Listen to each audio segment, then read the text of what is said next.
fortunately. Are we going to get a King's Indian here? Potentially a Grunfeld? Both openings that have been favored by several world champions, or two of the most famous ones anyway, Bobby Fischer and Garry Kasparov.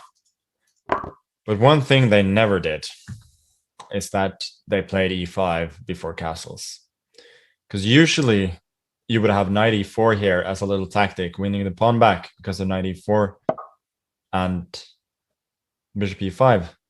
But in this case, f7 was hanging, and this meant that my Brazilian opponent has just lost a pawn for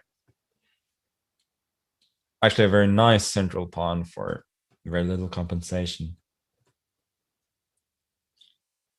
So f4, fortifying the knight. Next, I want to go bishop e3 and possibly long castles.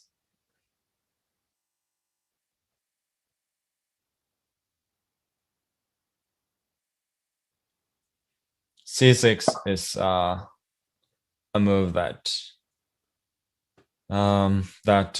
very strong players would usually play out automatically here, by the way, just to take away the d5 square for my knight.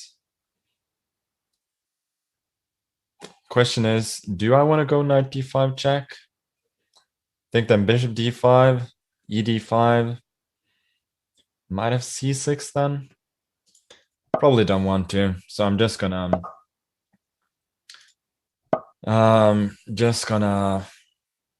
develop instead. Now that he prevented long castles, I'm just going king f2. No reason to castle. The king is very, very safe here. c6 he does. Very good move. Again, taking control over the d5 square. And this is the advantage that black often has in the King's Indian, is that you can take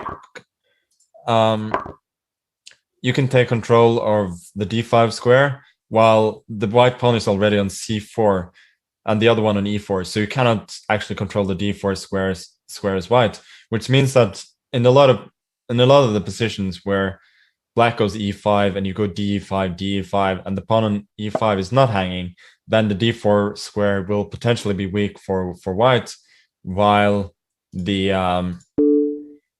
d5 square can be covered with a pawn from c6 as black. So that is one of the advantages of that opening. I have a little tactic here. Knight with rook d8, check. King e7 was obviously the natural response there. It looks as though my rook will be driven back, but would have had rook takes b8, and then knight c6 check, takes b8 with a win of a piece. Now, however, after knight c6, this is more prosaic. I just win at least an exchange after knight c6 and rook a8. Obviously leaving me with a completely winning position. Next, I probably want to go c5 to open up even more and create at least one pass pawn on the queen side. Taking in c3 doesn't probably the best move, but it doesn't help that much in that regard, since c5 is still happening, and I'm still getting that pass pawn. I could have taken an a7 there as well, but c5 I think maybe even better, seeing as now after bc5 I do win the knight in e8 as well, and my opponent very respectfully resigned, which I appreciate. When you're relatively low rated, I don't at all mind if you play on either, but obviously resigning so that we can get to play even more people is also It's also not something I mind.